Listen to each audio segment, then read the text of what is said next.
Jadi belajar dari masa lalu yang meringankan ini adalah saya bawa proposal. Ini saya bawa proposal. Proposal hidup namanya. Saya mau ini, saya mau ini, saya mau ini. Proposal hidup. Tapi saya kan bawa proposal ini ke Allah kan minta. Ternyata Allah punya rencana lebih indah dari proposal saya. Tapi jangan gara-gara ini lalu nggak punya proposal, nggak punya program sama sekali. Apa program kamu 2026? Program Allah lebih indah. Nggak bisa gitu. Selesai semua keluarga pulang, malaikat datang. Mungkar nakir. Lebih seram dari sidang S3. Marabbuka, man nabiyuka, ma imamuka, ma qiblatuka, man ikhwanuka. Walaupun kau S1, S2, S3, S teler, S cendol, S doger, S bandung, tapi pertanyaannya tetap pertanyaan MDA. Marabbuka, man nabiyuka, tapi masalahnya nggak bisa dihafal. Jadi hidup ini nggak pernah tenang. Nanti kalau udah kiamat dunia tenang, berdiri di padang mahsyar. Berapa lama? Katanya kita harus banyak belajar bahasa Padang, Pak Ustadz. Kenapa? Kita matikan di padang mahsyar. Habis padang mahsyar, titian siratal mustaqim, bagi kitab, catatan amal, hisab timbangan. Masih banyak lagi urusan. Makanya kalau ada orang nanya saya, kemarin Ustaz di Pekanbaru, iya. Sebelumnya di Sabah, iya. Sebelumnya di Sarawak, iya. Ini Gorontalo, iya. Habis ini kemana lagi? Ustaz istirahatnya kapan? Ar-rohah fil jannah. Istirahat itu nanti di surga bersama kamu. Tapi kalau saya lihat dari wajah kakak-kakak ini, kelihatan bahwa punya istri orang Gorontalo itu baik-baik. Ustaz tahu dari mana? Dari wajah mereka yang cerah.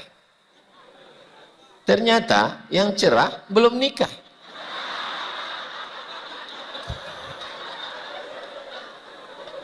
Mudah-mudahan yang belum ada jodoh ketemu jodoh insyaallah. Walanabluwannakum bisyai'im minal khauf. Kami uji kamu dengan rasa takut. Takut nggak nikah, takut nggak punya anak, takut nggak punya mantu, takut nggak punya, takut.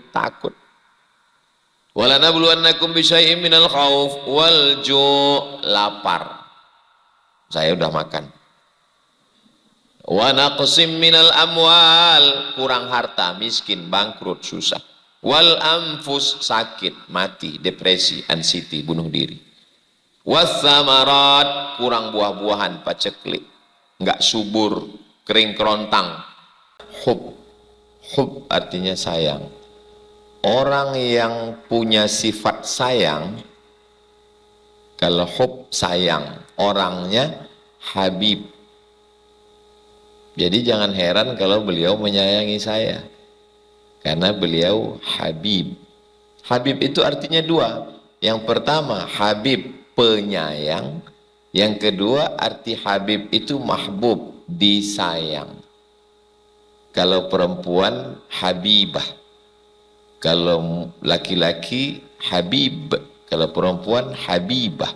Kalau laki-laki muslim, kalau perempuan muslimah. Kalau laki-laki mukmin, kalau perempuan mukminah. Kalau laki-laki hadir, kalau perempuan hadirah. Kalau laki-laki musib, kalau perempuan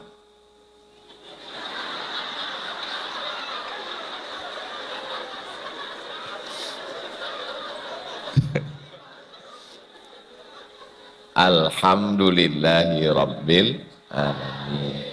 Allahumma sholli ala sayyidina Muhammad wa ala ali sayyidina Muhammad. Mudah-mudahan kita semua diakui sebagai umat Nabi Muhammad sallallahu alaihi wasallam. Afada yufidu ifadatan mufidun mufidatun. Fi'il madhi dalam bahasa Arab, kalau bahasa kampung kami past tense. Kalau untuk yang sekarang the present. Kalau untuk yang akan datang future. Afada fi'il madhi, masa lalu. Yufidu fi'il mudhari, sekarang dan akan datang. Ifadatan asal katanya. Mufidun kalau laki-laki. Kalau perempuan mufidah. Artinya mendatangkan manfaat. Lalu ada orang yang mengatakan, what is in a name? Apalah arti sebuah nama? Oh, nama itu doa. Nama itu doa. Terus yang ngomong what is in a name itu siapa? Shakespeare dari Inggris. Kalau kita diajarkan nama itu adalah doa. Makanya kalau orang namanya itu sesuai, doanya terkabul, kita tenang. Yauma la yanfa'u malun wala banun. Hari itu tidak ada gunanya harta, tidak ada gunanya anak. Harta enggak guna, anak enggak guna. Illa man atallaha biqalbin salim. Kecuali orang yang datang menghadap Allah dengan hati yang salim. Makanya duduk dekat Habib Salim itu hati kita terasa tenang. Ini namanya sesuai. Saya duduk tenang. Memang sedap ikan tenggiri. Dimasak pakai lada. Saya duduk dekat Habib Salim Al-Jufri, jadi ikut muda. Ini hati kita tenang. Jadi kalau ada orang yang heran hari ini, kenapa kalau kami dengar ceramah Ustadz Somad itu berapi-api, bawaannya mau ngamuk, mau marah. Ya tergantung saya di samping siapa. Kenapa waktu Ustadz di Gorontalo itu tenang? Ya kan ada kan Habib Salim. Hati saya tenang. Makanya yang ngasih judul hari ini, dia kan lagi ngasih nyari jawaban. Judulnya tetap tenang di tengah badai. Duduk aja dekat Habib Salim, tenang insya Allah. Tetap tenang di tengah badai. Nah, saya ringkas jadi 5 poin. Saya biasa kalau ceramah pakai poin-poin. Pertama tujuannya ya biar supaya mudah diingat. Yang kedua, biasa ceramah itu kan kadang dihadiri oleh Bapak Babinsa, Babin Kamtipmas. Biasanya mereka buat laporan ke atasan, biar mudah ngasih laporan. Apa yang diceramahkan Ustadz Somad tadi? Ikan tenggiri. Susah kan? Jadi kalau dibuatkan poin itu, bapak-bapak juga kalau ditanya istrinya bisa jawab. Istrinya juga ditanya. Jangan nanti pas pulang ditanya, apa tadi kata Ustadz Somad? Kalau laki-laki musib, kalau perempuan. Yang lain, ingatlah yang bagus-bagus. Yang pertama, tetap tenang di tengah badai. Ya memang yang namanya laut pasti ada badainya. Kalau pergi ke laut nggak ada badai, itu kolam renang.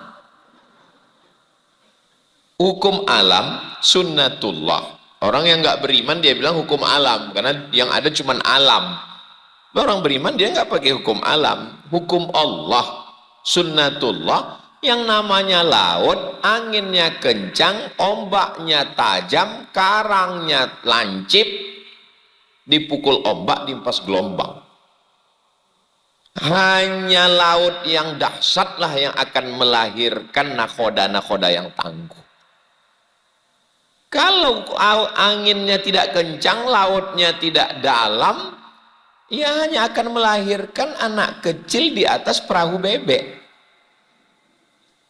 Berani hidup, tidak takut mati. Takut mati, jangan hidup. Takut hidup, mati saja.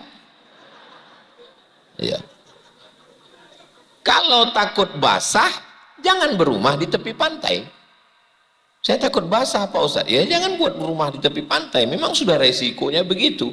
Anginnya kencang. Orang kalau punya rumah di pinggir pantai, itu pas mau tidur, bismika, Allahumma ahya, wa amut. Memang betul-betul bisa amut malam itu. Saya di mana-mana pengajian, kalau hotel terakhir kemarin di Sabah, Sarawak, saya buka jendela, laut. Wah ini kalau malam ini datang tsunami, Maka saya tidur, alhamdulillah paginya buka pintu. Masih ada jendela. Bayangkan kalau kita buka mata gelap, marabbuka. Jadi hidup ini adalah, ya kalau bahasa kitanya, life is take risk. Hidup adalah berani mengambil resiko. Ternyata kita kalau udah makan nasi kuning Gorontalo ini lancar bahasa Inggris.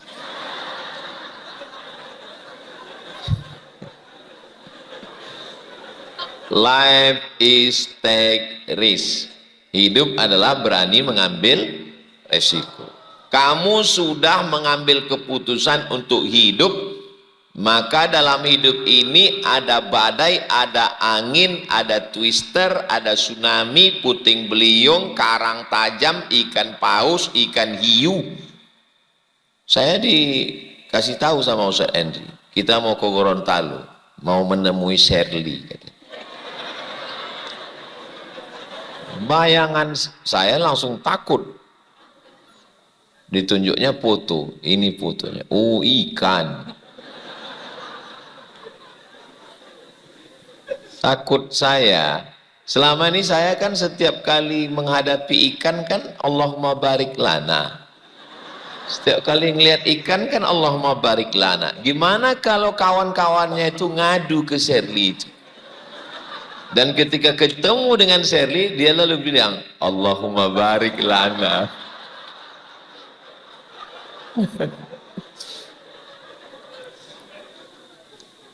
Kayaknya nanti kalau sudah kuliah, beban hidup ini nggak seberat ini.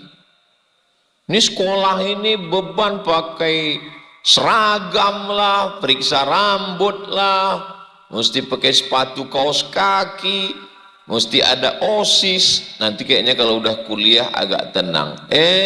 Begitu kuliah, UKT-nya mahal, beban nulis makalah harus 3 referensi, nggak boleh copy paste. Kayaknya nanti kalau udah semester 7 agak tenang nih, katanya semester 7 materi nggak terlalu banyak. Dapat dosen pembimbing killer, dijumpai payah, ketemu lebih payah.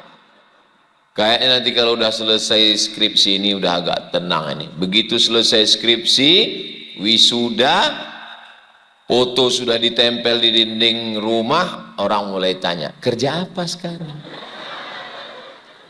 Daripada ditanya kerja, ya udahlah, daftar S2 aja. Biar ada jawaban, mana? Lagi S2. Kayaknya nanti kalau udah S2 nih kayaknya selesai. Begitu ketemu sama jiran, kawan, tetangga, si Anu udah S3 sekarang. Si Anu PSD sekarang. Akhirnya nyambung S3. Begitu selesai S3 ditanya, pertanyaan sama seperti selesai wisuda. Kerja di mana sekarang? Mau daftar S4 nggak ada. Kayaknya nanti kalau udah kerja ini selesai masalah hidup. Alhamdulillah kerja, ditekan atasan. Target harus sekian, datang nggak boleh lambat, pulang nggak boleh cepat. Tekanan target sana sini, stres, depresi, nggak selera makan. Ngelihat wajah atasan mencret.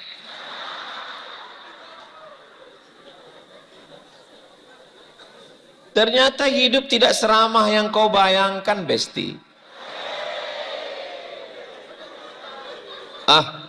Kayaknya nanti kalau udah kerja ini nyaman, enak. Akhirnya kerja dapat gaji. Pertanyaan orang, kok belum nikah?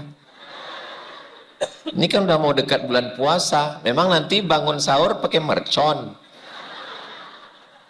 Kayaknya nanti kalau udah nikah, duduk di pelaminan raja sehari, yang lain ngontrak, dunia milik kita berdua. Acara walimah nikahnya di mana? Di Mufidah. Masya Allah. Kami sekarang ini rasa-rasa di pelaminan ini sekarang. Lihat bunga-bunga.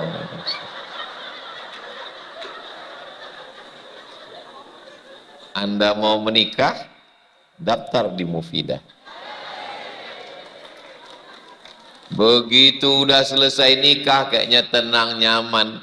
Datang kawan berbisik, udah hamil. Kalau pertanyaannya kapan sidang, kita masih bisa jawab. Kalau pertanyaannya kapan selesai kuliah, kita bisa jawab. Karena ada di kepala kita. Tapi istri kita kapan hamil, itu bukan urusan kita. Dokter aja istrinya nggak hamil, kita dia tanya kapan hamil. Udah selesai punya anak. Tiga-tiganya anak laki-laki. Kok nggak punya anak perempuan? Yang Ustaz maksud siapa? Saya. Anak saya tiga-tiganya laki-laki. Jadi memang resiko hidup, memang udah hidup tuh begitu. Sebetulnya hidup ini nggak terlalu sulit. Yang sulit itu dengar omongan orang. Banyak yang ngaku. Makanya yang paling enak itu tuli. Supaya nggak dengar omongan orang. Makanya sekarang cobalah lihat di beberapa kongko-kongko, tempat ngobrol, tempat nongkrong. Orang nggak mau lagi dengar omongan orang. Yang ini ngomong, dia tetap aja dengan dunia dia. Tapi dia nggak tuli, enggak. Tapi dia mau menulikan diri pakai earphone. Orang ngomong terserah. Padahal orang ngomongin dia ketawa aja. Dia memekakkan dirinya, nggak mau dengar omongan orang. Jadi harus paham bahwa hidup ini memang banyak ujiannya. Sama seperti orang masuk ruang SNMPTN, Seleksi Nasional Masuk Perguruan Tinggi Negeri. Begitu masuk ke dalam, dia ambil pena, dia ambil kertas, lalu dia bilang, banyak sekali pertanyaannya. Kau salah masuk ruangan. Memangnya ada tempat di dunia ini? Mari kita antar ke tempat peristirahatan yang terakhir. Kata siapa? Kata siapa mati itu istirahat? Begitu kau mati, selesai semua keluarga pulang, malaikat datang, mungkar nakir. Lebih seram dari sidang S3. Man rabbuka, man nabiyuka, ma imamuka, ma qiblatuka, man ikhwanuka. Walaupun kau S1, S2, S3, S teler, S cendol, S doger, S bandung, tapi pertanyaannya tetap pertanyaan MDA. Man rabbuka, man nabiyuka, tapi masalahnya nggak bisa dihafal. Jadi hidup ini nggak pernah tenang. Nanti kalau udah kiamat dunia tenang, berdiri di padang mahsyar. Berapa lama? Katanya kita harus banyak belajar bahasa Padang, Pak Ustadz. Kenapa? Kita matikan di padang mahsyar. Habis padang mahsyar, titian siratal mustaqim, bagi kitab, catatan amal, hisab timbangan. Masih banyak lagi urusan. Makanya kalau ada orang nanya saya, kemarin Ustaz di Pekanbaru, iya. Sebelumnya di Sabah, iya. Sebelumnya di Sarawak, iya. Ini Gorontalo, iya. Habis ini kemana lagi? Ustaz istirahatnya kapan? Ar-rohah fil jannah. Istirahat itu nanti di surga bersama kamu. Tolong videonya jangan diedit. Saya takutnya fotonya diedit, dipotong. Nanti ar-roha fil jannah, istirahatnya di surga bersama kamu. Dimasukkannya foto dia. Sampai ke istri saya. Apa enggak musibah? Jadi yang pertama perlu difahami bahwa hidup ini adalah cobaan. Iya Pak Ustadz, tapi cobaannya kok banyak sekali. Iya, nama cobaannya banyak. Kalau dikit cobain. Ini namanya hidup, ya begitu. Maka harus ngerti hakikat hidup. Apalagi kami ini ya, kami ini ya, kakak-kakak, kami yang laki-laki ini lebih berat cobaan dari kalian. Waktu kecil dimarahin emak, besar dikit dimarahin guru, kerja dimarahin atasan, nikah dimarahin istri. Tapi kalau saya lihat dari wajah kakak-kakak ini, kelihatan bahwa punya istri orang Gorontalo itu baik-baik. Ustaz tahu dari mana? Dari wajah mereka yang cerah. Ternyata yang cerah belum nikah.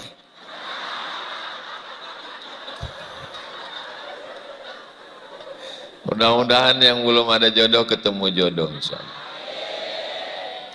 Walanabluwannakum bisyai'im minal khauf.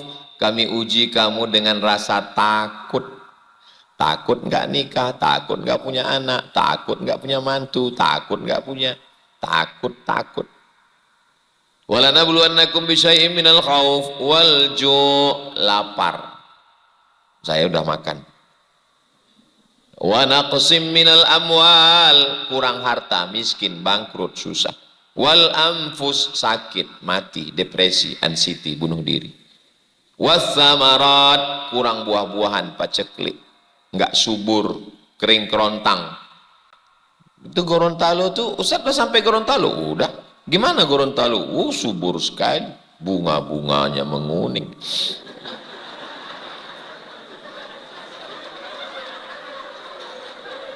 Wabasyiris sabirin. Ujian pasti akan tetap ada, tapi berikanlah kabar kepada wabasyiris sabirin. Berikan kabar gembira pada orang yang sabar. Sabar itu artinya apa? Sabar diambil dari nama pohon. Namanya pohon sobar. Pohon sobar itu banyak duri-durinya. Dilihat enak, dicium harum, namanya bunga mawar. Kalau pohon sobar dilihat nggak enak, dicium hidung bengkak, namanya zat sobar, minyak sobar, pohon kaktus. Dilihat nggak enak, dicium hidung bengkak, digigit kaktus itu pahit. Nggak percaya? Coba aja. Air kaktus, orang kalau lagi sedang haus-hausnya di gurun pasir, nggak ada air, mau nggak mau, itu zat minyak air pohon sobar itu mesti dihancurkan, diperas airnya. Pilihannya cuma dua, mati atau pahit. Pilih mati atau pahit? Tuh, lebih baik pahit daripada mati. Makanya orang yang sabar itu artinya memang pahit, sabar itu sepahit kaktus. Sabar, tapi unta-unta di gurun itu dia gigit itu sabar sama duri-durinya sekalian. Makanya kalau mau sabar banyak-banyak makan daging unta.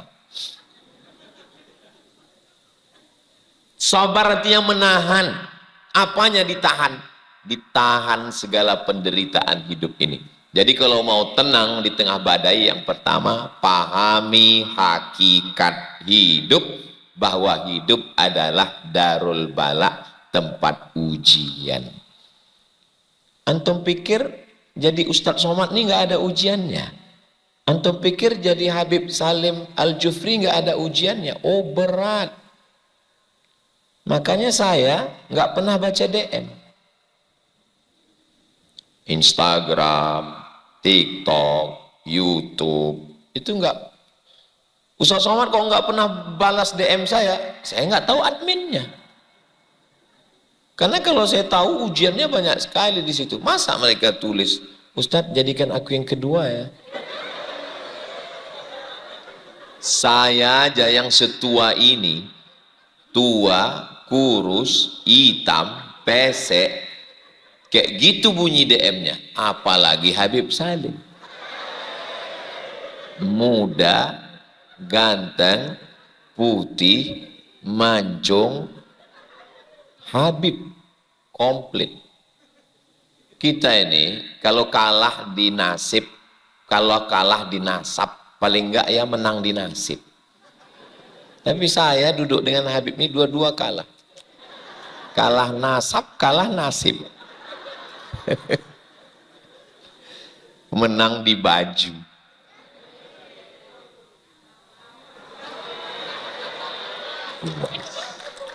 Tadi saya dikasih sorban, pertama masuk pintu Mufidah dipasangkan sorban. Terus pakai baju. Kalau sorbannya saya pakai, tulisan UASnya nggak kelihatan. Maka saya pakai. Kalau Tuan pergi ke Mekah, jangan lupa bawa kuini. Sudah banyak tempat ceramah, baru di Gorontalo yang ada baju seperti ini. Masya Allah. Ini baju setelah pulang nanti dimasukkan ke kaca, nggak dipakai lagi. Simpan untuk kenang-kenangan sama anak cucu. Supaya mereka tahu, beginilah baju ayahmu waktu masih muda dulu. Saya udah tua, cuman perasaannya tetap. Umur ini kan bukan masalah angka, masalah rasa.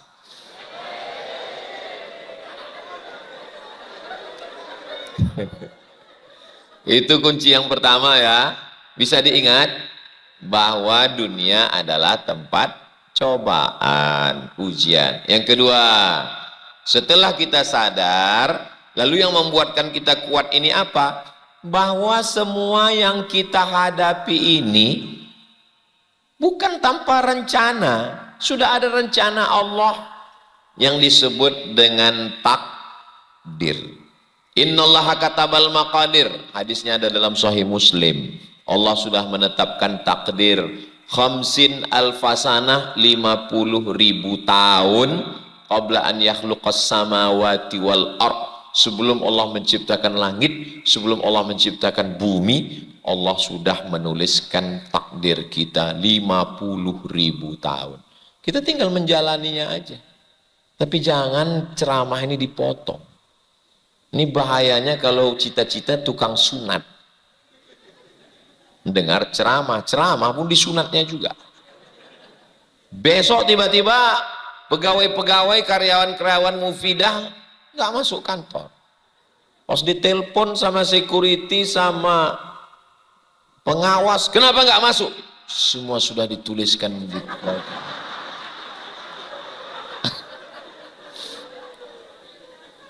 Jadi kita ini namanya ahlus sunnah wal jamaah.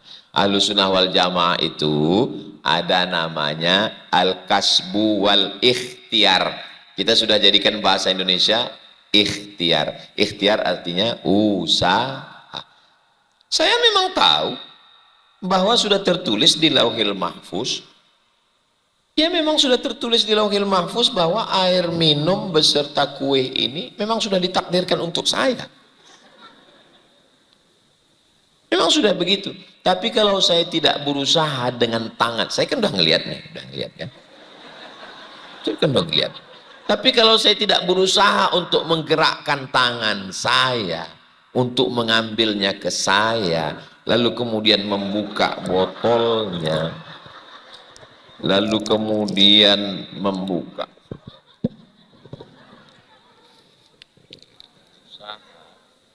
Minum. Haus ya.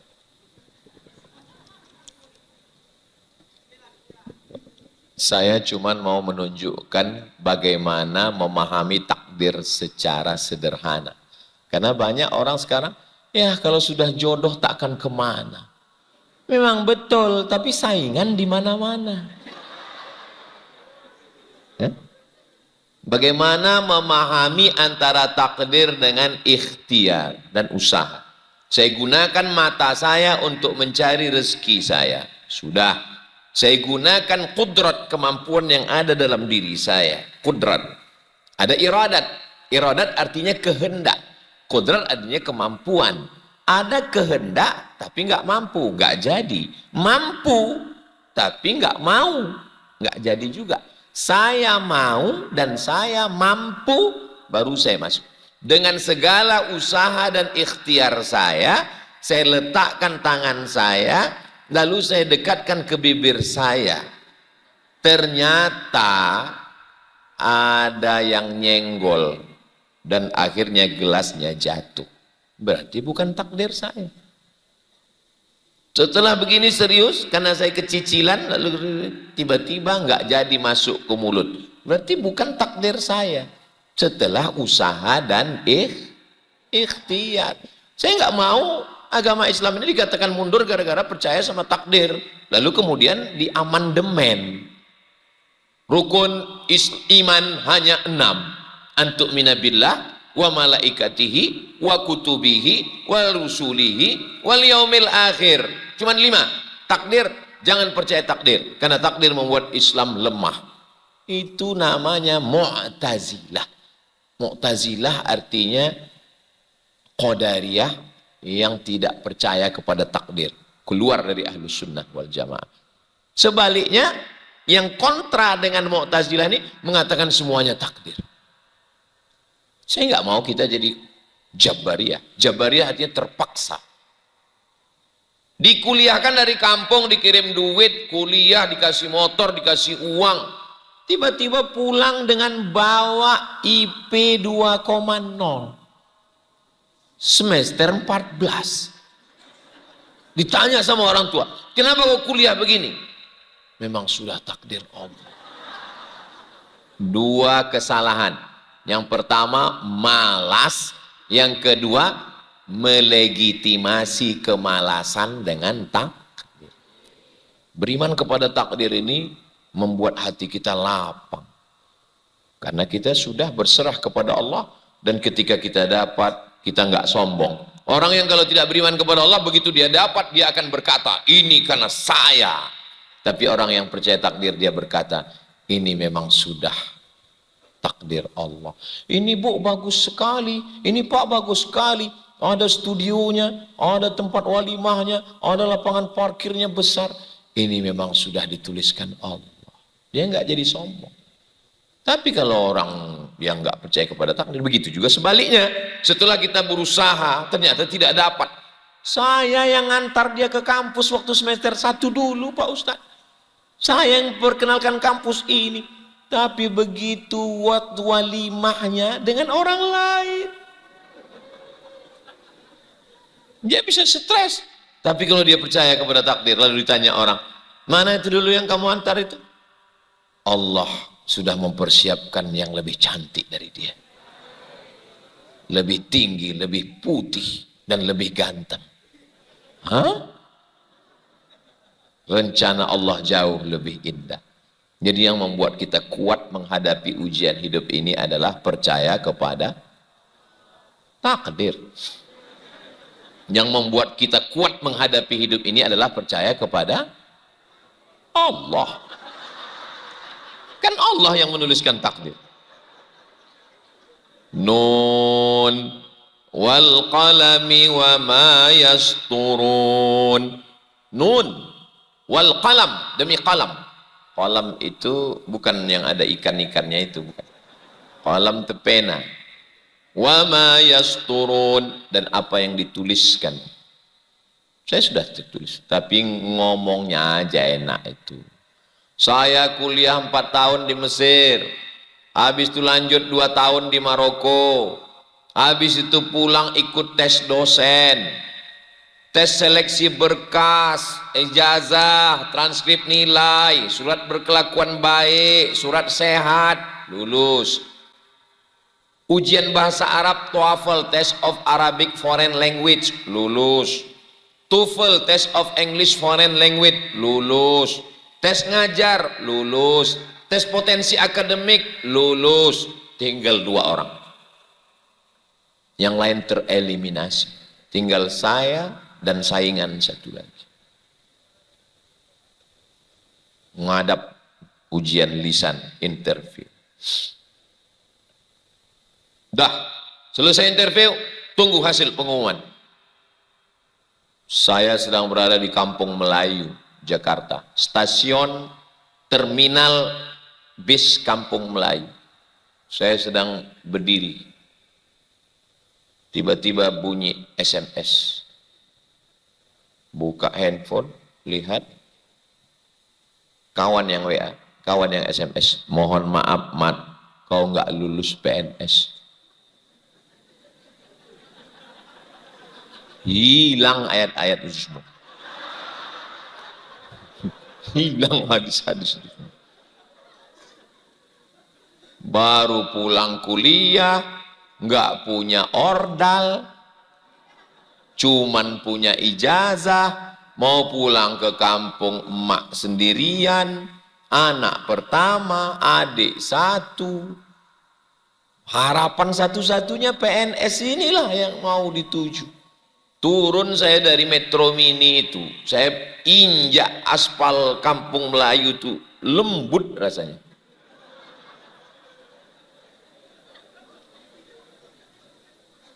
Ujian hidup ini luar biasa. Tapi rencana, Allah punya rencana untuk saya. Kata mak saya, udahlah, berarti takdir kau bukan di Jakarta. Kau pulang aja ke Pekanbaru, Riau. Pulang. Saya pulang. Saya ikut tes. Ternyata saya lulus tes dosen di Pekanbaru. Habis itu saya ceramah, masuk hutan, keluar hutan. Masuk ke pedalaman, masuk ke sana, masuk kemari. Akhirnya diusir beberapa kali, viral. Akhirnya saya ke Jakarta juga. Diundang Mabes Polri, diundang KPK, diundang macam-macam bin. Bagi yang ngikuti Instagram saya yang followernya 9 juta itu tahu lah.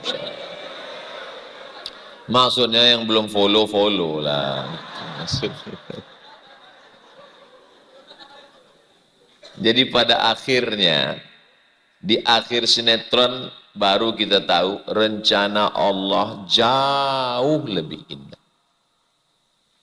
Tapi yang bisa ngomong begitu kan setelah melewati babak, bukan lagi babak final, babak semifinal, babak belur. Baru kita bisa mengatakan indah itu. Dan belum selesai ujian. Kita seperti bawa mobil di jalan tol. Di depan kita ada truk, kita lewati. Ada tangki, kita lewati. Ada tronton, kita lewati. Ada kecelakaan macet lagi. Nggak pernah selesai ujian hidup ini. Terus sekarang Ustaz ada ujian, masih lagi ada ujian. Apa? Ya nggak perlu juga aku ceritakan. Mau tahu aja. Jadi belajar dari masa lalu yang meringankan ini adalah saya bawa proposal. Ini saya bawa proposal. Proposal hidup namanya. Saya mau ini, saya mau ini, saya mau ini. Proposal hidup. Tapi saya kan bawa proposal ini ke Allah kan minta. Ternyata Allah punya rencana lebih indah dari proposal saya. Tapi jangan gara-gara ini lalu nggak punya proposal, nggak punya program sama sekali. Apa program kamu 2026? Program Allah lebih indah. Nggak bisa gitu. Kami kalau musim haji dari Kairo naik kapal laut ke Jeddah, dari Jeddah haji ke Makkah, kumpullah dengan kawan-kawan. Dari mana? Dari Yaman. Oh, di Ahqaf, ya. Di Darul Mustafa, ya. Di Rubat Tarim, ya. Gimana di Yaman? Begini, begini, begini. Oke. Dari mana? Dari Yordan. Oh, Yordan. Gimana di Amman belajar di Yordan? Oh, satu SKS-nya sekian dolar. Coret, nggak jadi. Kita kan mau nyari yang gratis. Nah, dari mana? Dari Deoban. Oh, Deoban, India. Iya, gimana kuliah di India? Enak. Di sana daging murah, kehidupan murah. Yang banyak video print Dafan itu. Murah di sana belajar. Haji bisa tiap tahun, haji bisa tiap tahun, Masya Allah. Kelebihan, bahasa Arab jalan, baca kitab jalan, bersanad jalan. Bahasa Inggris juga, karena orang India bahasa Inggris. Everything tutorial. Oh, iya, iya. Dan ada kelebihan lagi kalau di India, apa? Kita di sana bisa belajar bahasa Urdu.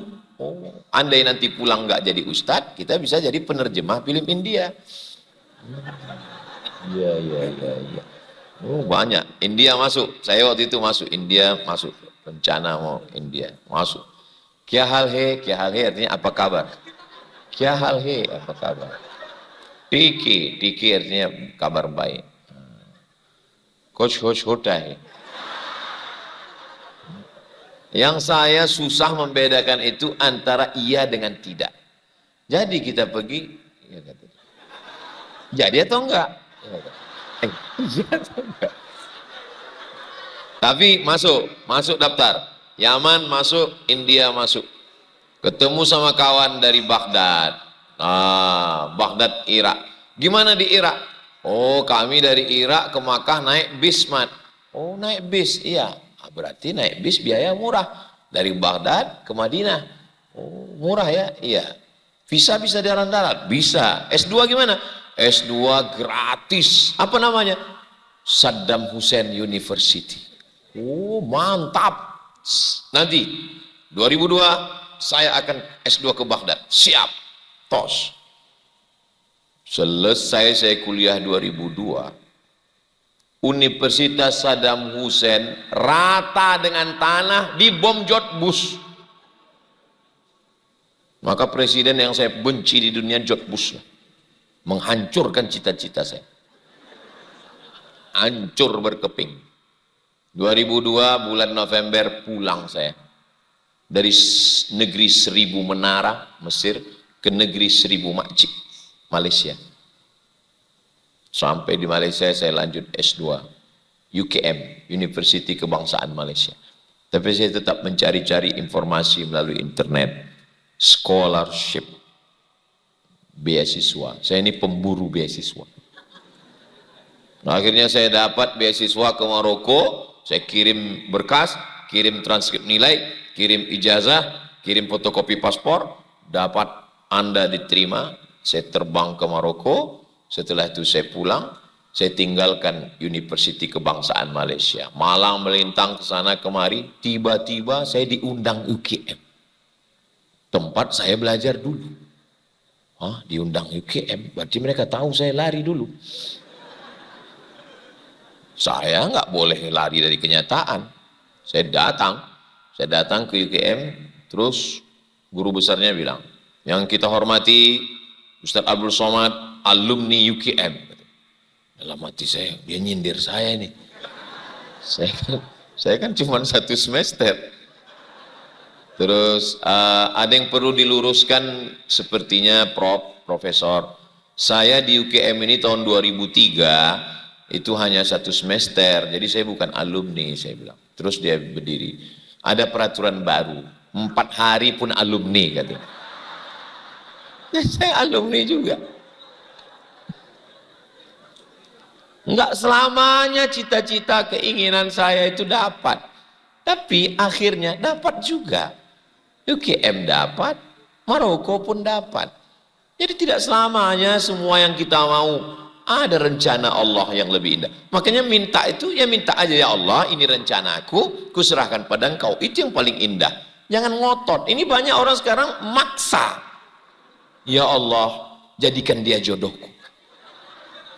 Kalau dia belum punya jodoh, akulah jodohnya. Kalau dia sudah punya jodoh, matikan jodohnya. Doa apa ini?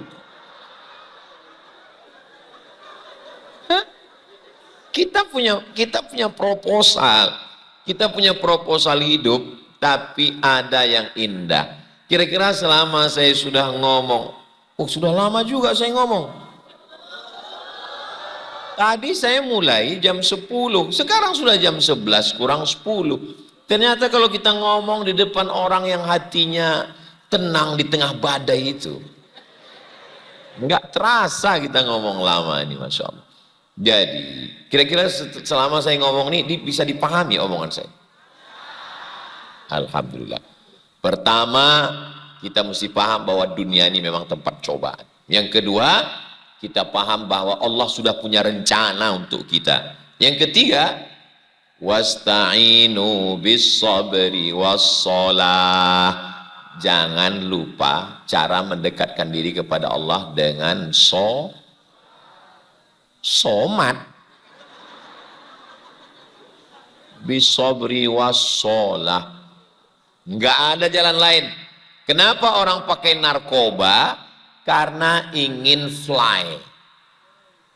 Kenapa orang ngisap ganja? Karena ingin melupakan masalah. Kenapa orang pakai sabu-sabu narkotika? Karena ingin hilang masalah. Akhirnya dipakai makan 1 obat, nggak selesai makan 1 papan, hilang nyawanya. Bukan masalah hilang, nyawa kau hilang sekalian. Overdosis. Kenapa orang pergi ke karaoke mau hilang masalah? Salah. Kalau tuan beli belat,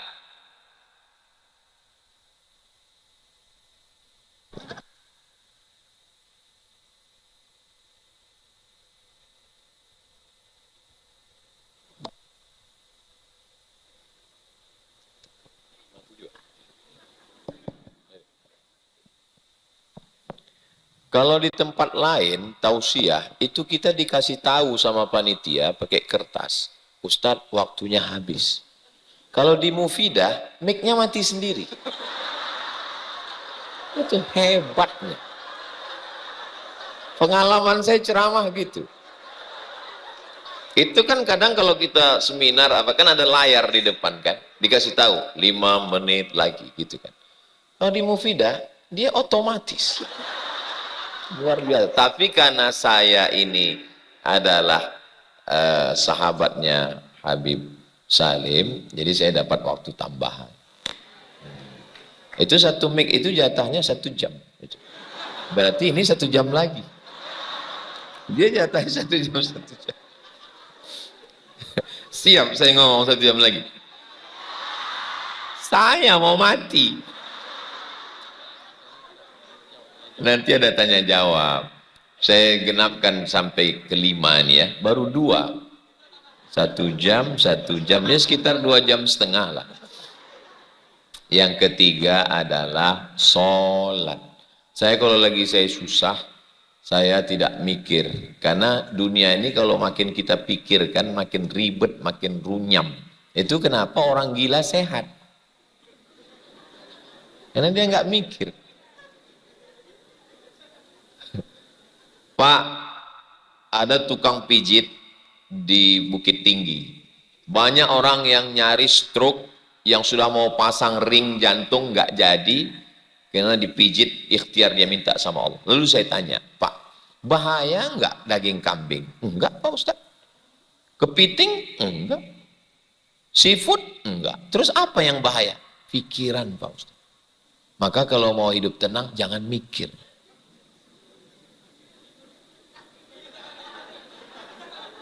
Makanya orang di kota-kota besar itu ada disediakan satu rumah yang untuk tidak berpikir. Namanya rumah spiritual. Begitu masuk ke dalam, langsung terdengar suara gemerici air dan kicau burung.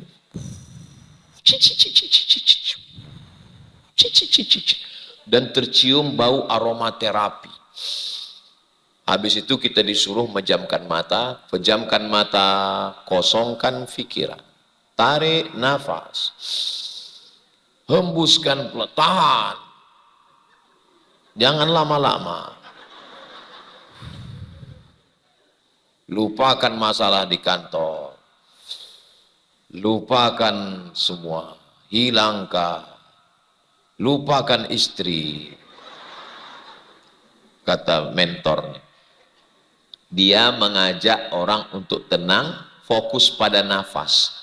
Amati nafas Anda ketika ditarik dari hidung. Hembuskan lewat mulut. Sebenarnya dia bukan menghilangkan masalah, tapi mengalihkan masalah. Dari masalah keluarga, masalah kantor, masalah jalan, masalah istri, masalah anak, masalah pampers, masalah susu, masalah ini, masalah itu, masalah kereta api cepat, masalah ini segala macam. Akhirnya masalah mikrofon. Akhirnya dialihkan kepada mengamati nafas. Nafas yang ditarik, nafas yang dihembus. Islam tidak mengajarkan itu. Kita nggak disuruh mengamati nafas. Tapi kita menyerahkan semuanya pada Allah. Kita angkat tangan. Allahu Akbar. Kita ulang sekali lagi. Allahu Akbar kabir. Masalahmu besar. Allah solusiku lebih besar. Allahu Akbar kabir. Kau sekarang tidak dipuji orang. Sekarang kau disepelekan orang. Sekarang kau dibully orang. Sekarang kau dijatuhkan orang. Memang pujian cuma milik Allah. Walhamdulillahi katsira. Kau kotor, kau najis, kau dihina. Memang yang suci hanya Allah. Wa subhanallahi bukratan wa asila. Kuhadapkan diriku, wajahku kepada Allah. Wajjahtu wajhiya alladzi fataras samawati wal arda hanifan musliman wa ma ana minal musyrikin. Kuserahkan semuanya pada Allah. Inna sholati wa nusuki wa mahyaya wa mamati lillahi rabbil alamin. Tidak kepada yang lain. La syarikalah wa bidzalika umirtu wa ana minal muslim. Kenapa kita sholat tapi kita enggak tenang? Karena kita sholat hanya menggugurkan kewajiban dan kita tidak merenungkan makna bacaan. Iftitah, Fatihah, ayat satu nafas.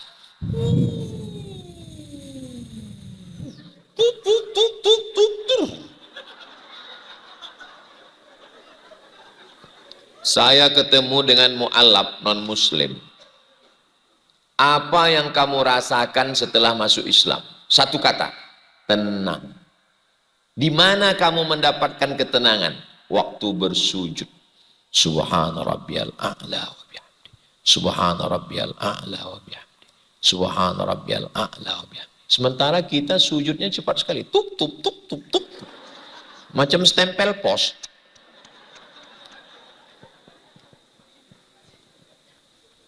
Kenapa kita punya ujian? Kenapa kita punya cobaan? Pikiran. Beratnya itu di mana? Beratnya di sini. Ditumpahkan ke lantai.